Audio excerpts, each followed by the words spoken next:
Welcome to the Supply Chain Dialogue, Season 4, Episode 6. I'm Daniel Helmig, and if you've been following this season, you'll know we've been systematically dismantling the conventional wisdom about climate action in the largest greenhouse gas emitting area, the supply chains. We've covered the standards paradox, where most measurement means less action. We've explored the economics of inaction, where traditional financial analysis kills climate investments. And we've examined the policy irrelevance crisis, where regulations miss the mark entirely. And we've tackled the tech trap, where digital solutions do not substitute for operational transformation. Today, we're addressing one of the most puzzling aspects of the research from my perspective, the organization conundrum. Our research reveals that larger companies with more resources, bigger sustainability departments, and greater market influence actually struggle more with Scope 3 emission reduction than their smaller counterparts.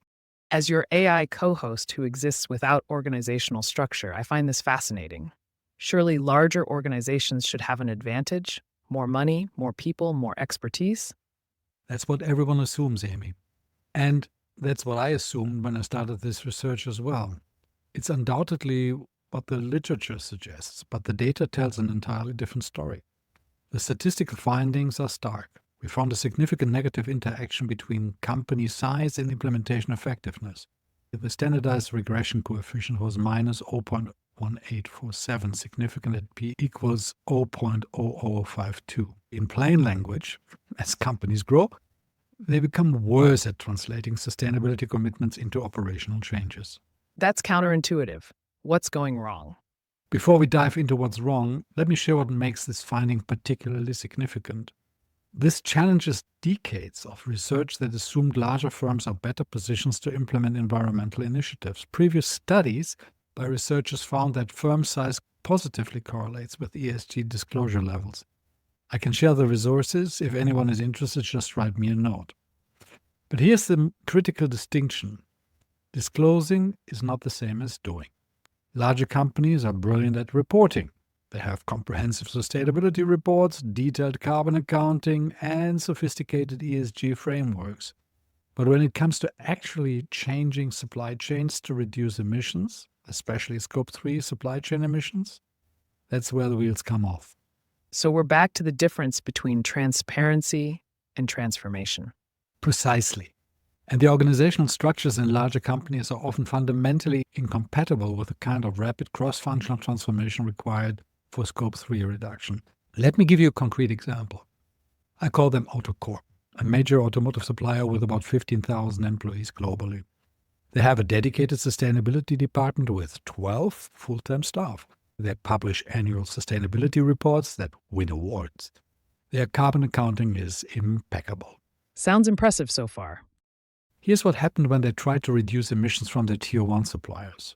The sustainability team identified that switching to renewable energy-powered suppliers for 3 key components would reduce Scope 3 emissions by 18%. Fantastic finding. Now, to implement this, they needed approval from the procurement department, who was measuring on cost savings, the quality department, who had long-standing relationships with the current suppliers, the operations team, who were worried about supply reliability, the finance department, who wanted traditional ROI calculations, and 3 different regional management teams, who each had different priorities and bonus structures. That's kind of complicated.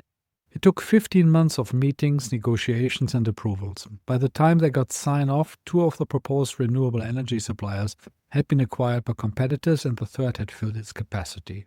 The initiative died. Zero emission reduction despite 15 months of effort from a team of sustainability professionals. Compare that to a mid-sized company, let's call them MedTech, with 800 employees. Their sustainability department was 1 person who spent 60% of their time on sustainability and 40% on other tasks. This person had direct access to the CEO, who personally knew all the key suppliers. Let me guess, they moved faster? They implemented a similar supplier transition in 4 months. The sustainability person spoke with the CEO personally called the 3 key suppliers, they negotiated new arrangements, and it was done. Emission reduced by 50% in that category. Now, I'm not saying small is always better, and I'm not a big fan of getting CEOs involved in everything, since they should have good people working for them and should be able to delegate. But this illustrates why our research found what we found. Organizational complexity creates friction. And in large organizations, that friction, through the division of labor on a large scale, is often overwhelming. So, what are the specific structural barriers that larger companies face? The research and as well my corporate as well as consulting experience shows several systematic barriers. Let's walk through them. First, siloed decision making. In larger organizations, different functions optimize for different objectives. Procurement optimizes for cost and flow. Operations optimize for reliability. Finance optimizes for ROI, as we discussed. Sustainability optimizes for emission reduction reporting. These objectives often conflict, and there is no precise mechanism for resolution. In smaller organizations, the same person often wears multiple hats, or at minimum, the decision makers are sitting all in the same building and can sort things out over lunch or coffee. That makes sense. What else? Second, diffused accountability. In a large organization, who is actually responsible for emission reduction? Like, for example, Scope 3. The sustainability team identifies the problem but doesn't control procurement decisions. The procurement team makes supplier selections but isn't measured on emissions. The operations team manages supplier relations but has no mandate to reduce emissions. Everyone is involved, but nobody owns it. It's what I call responsibility without authority meets authority without responsibility. That sounds like a recipe for analysis paralysis. Third, risk aversion at scale. Larger organizations have more to lose.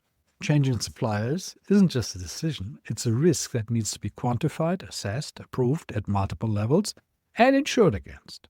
The bigger the organization, the more elaborate the risk assessment process. I've seen companies spend more on risk assessment studies than the actual cost difference between the current supplier and the lower carbon alternative. The irony is they're so busy managing downside risks that they miss the transformation opportunity entirely. And smaller companies can just move. They're not reckless, but they can make decisions faster. Their risk tolerance is different. A mid-sized company might say, we know this new supplier, they're proposing renewable energy, let's try it out on one product line. A large company says, we need a comprehensive risk assessment, supplier audit, legal review, and board approval before we can trial anything. Maybe not the board approval, but the rest definitely. By the time the large company finishes their assessment, the mid-sized company has already transitioned and is seeing results. And mid-sized companies are a considerable force. Here in Switzerland, for example, where they are called KMUs, they represent a whopping 99% of all companies in this country and account for about 70% of the workforce. What about the fourth barrier? Incentive misalignment. This is perhaps the most insidious. In large organizations, people are measured on functional metrics. The procurement director is measured on cost savings and supply reliability. The operations director is measured on product efficiency and quality. The regional manager is measured on regional profit. Nobody's bonus depends on emission reduction, let alone Scope 3 emission reduction, at least not in a meaningful way. Oh, it might be 3% of their variable compensation, but 70% is tied to traditional financial and operating metrics. It's noise. So when there's a conflict, and there's always one, people optimize for what they're actually measured on. Even more so often, the CEO or board, forced by the media or some activist shareholders, declare an emission or sustainability target.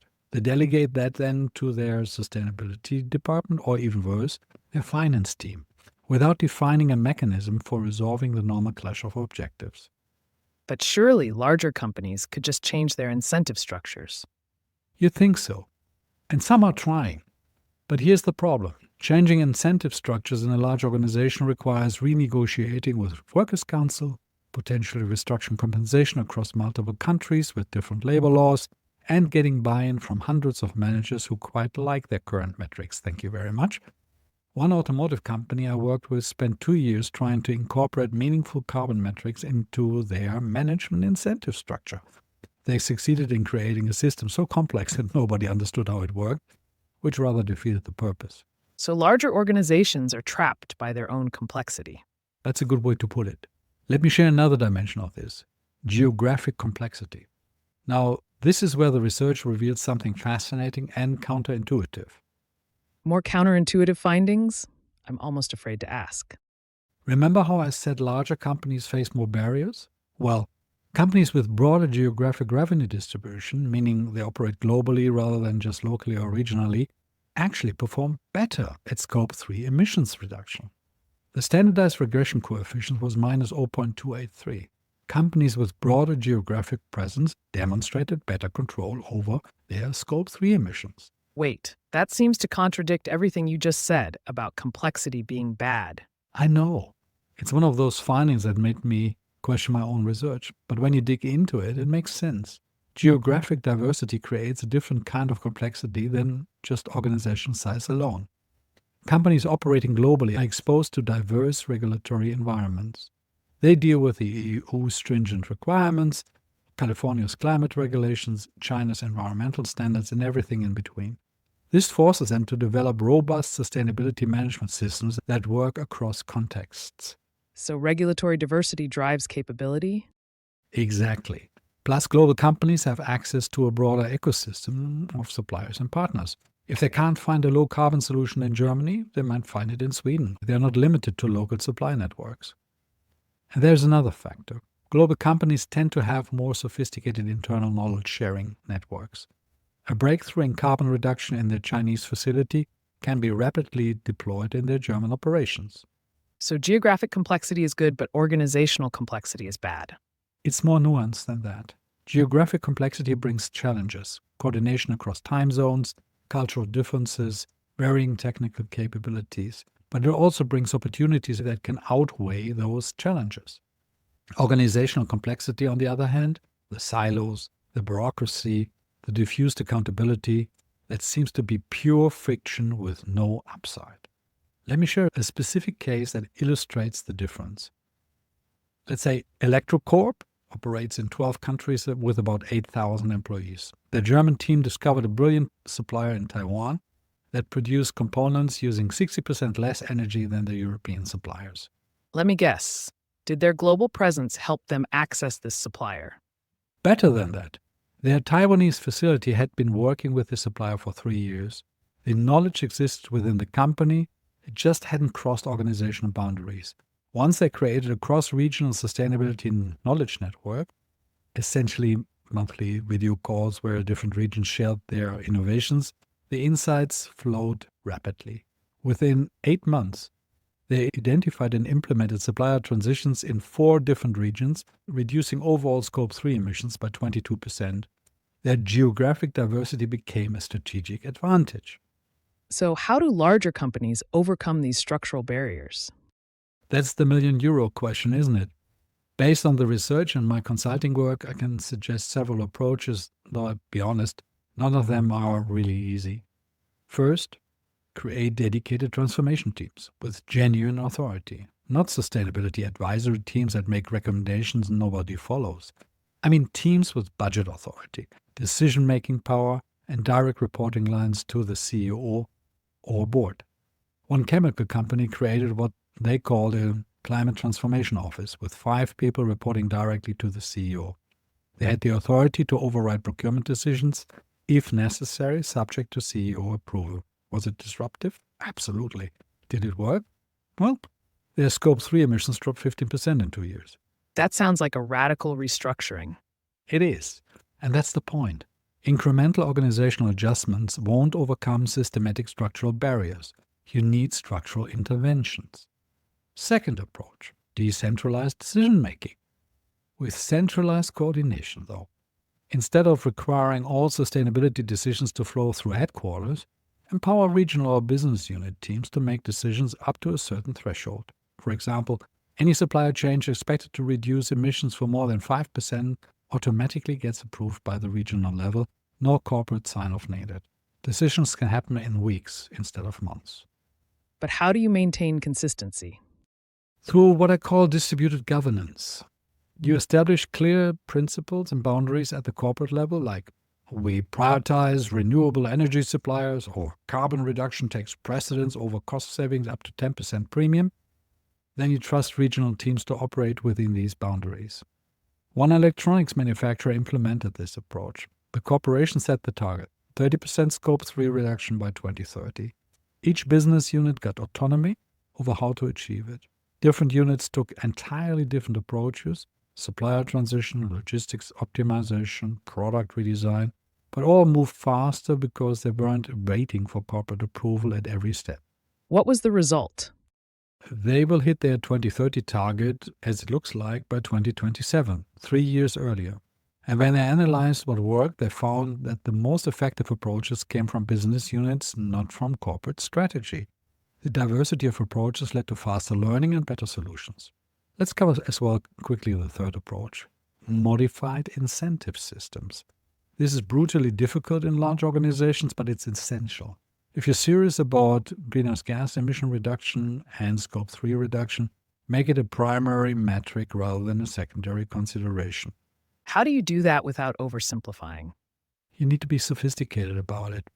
For procurement managers, create a carbon-adjusted total cost of ownership matrix that includes an internal carbon price. For operations managers, measure supply chain emissions per unit of output alongside traditional efficiency metrics. And for regional managers, include Scope 3 reduction as 30 to 40% of their variable compensation, not 5. One automotive supplier did this. They established an internal carbon price of €100 per ton, applied it consistently across all business cases, and adjusted bonus calculations accordingly. Suddenly, low carbon options became more attractive because they were evaluated on the proper criteria. Did people accept that? Not initially. There was significant resistance, as you can expect. But the CEO was committed. He had the backing of the supervisory board that had thankfully a few long-term thinkers in their midst. They rolled it out over 2 years with extensive communication, and eventually it became normal. Now their managers actively seek out low-carbon alternatives because that's what they're measured on. And let's cover quickly the fourth approach: cross-functional governance structures. Stop organizing sustainability as a separate function that tries to influence everyone else. Create cross-functional teams with members from procurement, operations, finance, and sustainability that jointly own emission reduction targets. How is that different from the usual cross-functional committees that accomplish nothing?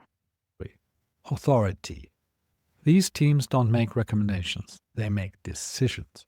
They have budget authority, they can approve supplier changes, they can reallocate resources. They're not advisory, they're operational.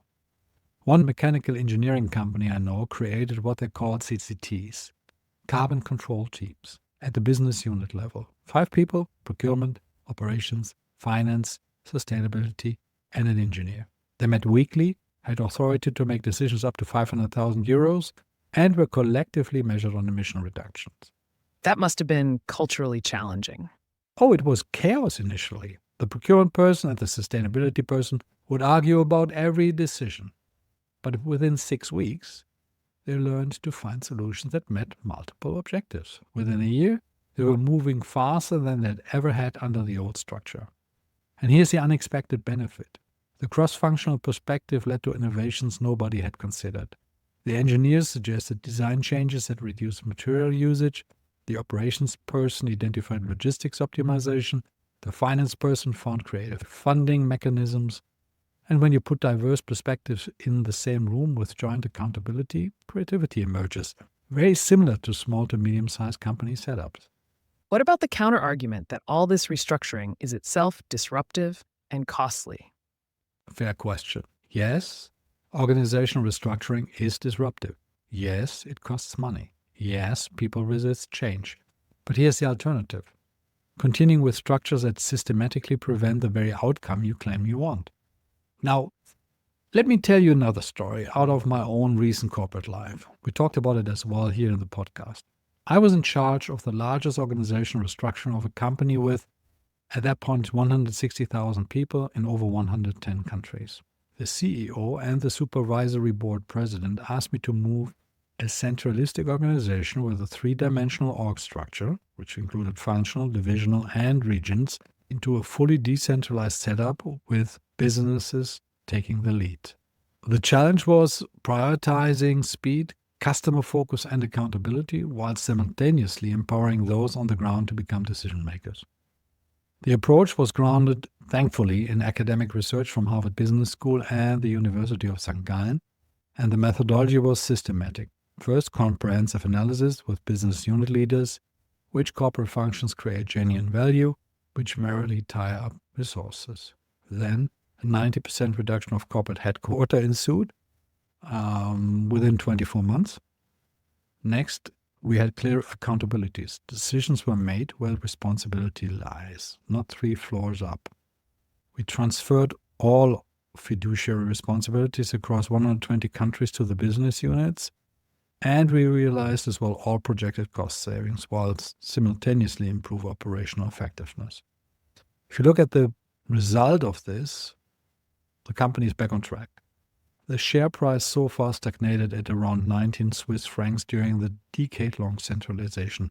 After the decentralization a couple of years ago, the share price is now at 58 francs, and it is still moving up. A tripling of market capitalization. This transformation prioritized real competence and execution speed over theoretical economies of scale, and several hundred millions in annual savings as well. So, unleashing the power of smaller entities, if managed right, with good accounting systems and a leadership that does not take itself too important, can make a big difference not only when it comes to emission reduction. Wow. I recall we talked about it once. So you moved from solace to polis on this one. I remember you're being a big centralist before. While the Brits say horses for courses, I just do not subscribe to any one methodology or hammer out of the toolbox any longer. With a proper unemotional assessment, taking into consideration as well the culture of a company, the decision might be stronger centralization, decentralization, or hybrid. But it has to be based on evidence-based management, not on the opinion of a few people in the upper floors of a building. Okay, then let's talk about the role of leadership. How vital is top-level commitment? Critically necessary, but not sufficient. I've seen plenty of CEOs make passionate speeches about climate action whilst their organization structures ensure nothing happens. Commitment without structural change is just theater. However, effective leadership can drive structural change, as I've shown with my own experience that I just talked about. The CEOs who succeed are those who recognize that changing outcomes requires changing systems, not necessarily just changing minds. And sometimes when the CEO does not want to change, to not question their earlier stance, it is time for the supervisory board to say thank you and goodbye. Let's not forget the average tenure of CEOs in Western countries is under 4 years. But let me share a different example. The CEO of an aerospace component manufacturer, I'll call him Aerodyne, announced a climate commitment, net zero scope 3 by 2035. Nice speech. Everyone applauded. 6 months later, nothing had changed. So he did something radical. He dissolved the sustainability department. He did what? That seems counterproductive. Everyone thought so, except the CEO. But here's what he did. He reassigned those sustainability professionals into operational roles. One into procurement, one into operations, one into product development, and one into logistics. Their job was to integrate sustainability into those functions, not to advise from the outside. Then he changed the management scorecard.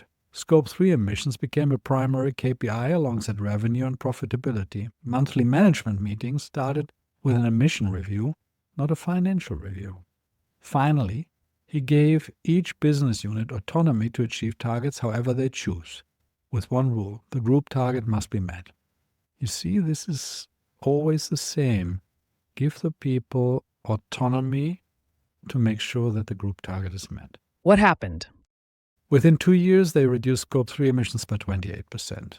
Not through any grand central strategy, although you could argue that this was actually a grand central strategy, but through hundreds of small changes driven by people who had now both the capability and the motivation to act. The former sustainability people brought expertise directly into decision-making. The business units competed to find the best solutions. The management focus signaled what matters. The structure enabled change. That's leadership. Structural change by bold action, not just speeches. You mentioned earlier that industry type wasn't a significant factor in your research. That surprises me. Surely automotive faces different challenges than electronics or mechanical engineering? That was surprising as well. The standardized regression coefficient was not statistically significant. This challenges the prevailing assumptions in current literature that sector-specific characteristics fundamentally determine a company's ability to reduce emissions. Many researchers I found in the dissertation's extensive literature review had emphasized industry-specific barriers, but our data doesn't show that. So, what matters instead of industry? Organizational structure matters. Decision-making processes matter. Incentive systems matter. Geographic distribution matters. Size matters, though in the wrong direction. But whether you're making cars or making computers, that doesn't seem to matter nearly as much as we thought. I think this is actually quite liberating.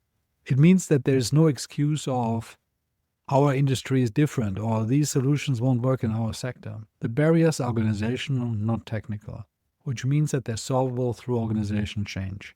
Just one caveat. We were looking at discrete manufacturing. We were looking not at process manufacturing.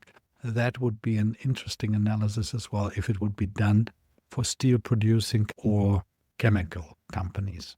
That makes sense. Let's talk about some practical steps. If a large company recognizes these barriers, what should they do first?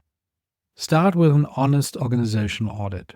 Map your decision-making processes for supply chain changes. And if you're on it, do it for everything else as well. Identify your needs to approve what. Document how long decisions actually take. Track where initiatives die. Most companies have no idea how complex their own decision-making has become. They'd be horrified if they actually mapped it. One company I worked with discovered that a simple supplier change required 17 separate approvals across 8 different departments. 17. No wonder nothing happened. Once you've mapped then the current state, identify the 3 biggest bottlenecks. Here, process mining with software that maps and analyzes the corporate processes. They check every journaling entry in the ERP and other systems and map them against the official or to-be process lineups. It's not costly, but it's highly revealing. I've done it, for example, with a German company, Celonis, Celonis, and in another company we used UiPath. Both worked. Can you give an example? One company found that every sustainable procurement initiative died in financial approval process because finance required 3-year payback periods for any capital expenditure. Sustainability options often had 4 to 5-year paybacks. Sustainable options often had 4 or 5-year paybacks, or even longer. After a quick process mapping of their systems, they created a separate approval track for sustainability investments with different financial criteria. Not unlimited money, but recognition that environmental investments have different profiles than equipment purchases. That one change unblocked dozens of initiatives. What should smaller companies do? Do they need to worry about these organizational barriers? Smaller companies should worry about becoming larger companies, actually. As you grow, be intentional about avoiding structures that will later constrain you. One mid-sized company I work with is growing rapidly at 30% per year. They're being very thoughtful about organizational design. They're keeping teams small and cross-functional. They're maintained direct lines of communication. They're resisting the urge to create elaborate approval processes. When they grow to a certain level, they set up a new business unit and let it grow then further. I call this corporate mitosis, or in other words, corporate cell division. The CEO told me, I've seen what happens to large companies. We don't want to become this way accidentally. We want to stay nimble, even as we scale. That's wisdom. That's leadership. Because the bureaucracy doesn't appear overnight. It accumulates gradually through seemingly sensible decisions. By the time you realize it's a problem, you're stuck with it. As we wrap up, what's the key takeaway on the organization conundrum? The key insight is that organizational structure isn't neutral. Your structure either enables transformation or prevents it. In most large organizations, the structure was designed for different priorities: efficiency, economies of scale, risk management, and functional specification. Those structures are fundamentally incompatible with the cross-functional, rapid iteration, risk-tolerant approach needed for emission reduction. You can hire as many sustainability experts as you want. You can buy all the available carbon accounting software. You can sign every climate pledge invented. But if your organizational structure, including your incentive system, systematically prevents implementation, you won't make progress. The research proves it. Large organizations with more resources demonstrate worse outcomes. That's not because large companies are less committed. It's because the large companies have structures that are harder to transform. And the solution? Structural change, distributed authority, modified incentives, cross-functional governance. There's no single solution, but all successful approaches share one characteristic. They recognize that changing outcomes requires changing systems. And here's the hopeful part. Organizational structure is changeable. It's not physics. The law of thermodynamics do not constrain it. It's human design, which means it can be redesigned in the confines of the company's history and culture. The companies that will succeed in reducing greenhouse gas emissions aren't necessarily those with the most resources. They are the companies willing to restructure around climate priorities rather than trying to bolt climate actions onto existing structures. What can listeners expect in episode 7?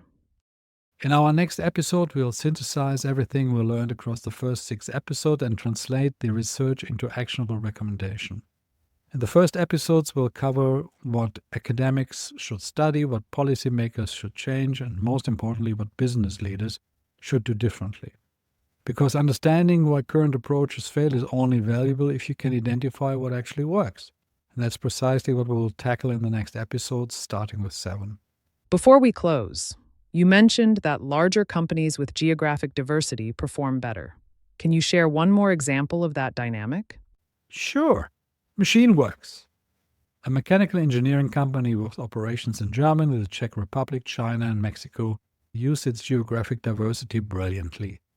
They held quarterly what they called carbon innovation summits, in which each region represented its best emission reduction initiative from the previous quarter. The innovations were remarkably diverse. Mexico found low-carbon logistics providers that Germany didn't know existed. Czech Republic demonstrated supplier engagement techniques that worked brilliantly as well in China, and Germany contributed advanced measurement capabilities. But here's the clever part. After each summit, regions had 90 days to implement at least 2 innovations from the other regions. This created a forcing mechanism for knowledge transfer and rapid deployment. In 3 years, they reduced Scope 3 emissions by 34%, with the CEO attributing most of the success to the cross-regional learning. Here, geographic complexity became their competitive advantage. That's a brilliant model. It is. And it's only possible because they recognized that their global footprint wasn't a liability to manage, but an asset to leverage. Too many companies view international operations as a complexity problem. The smart ones view it as a capability multiplier.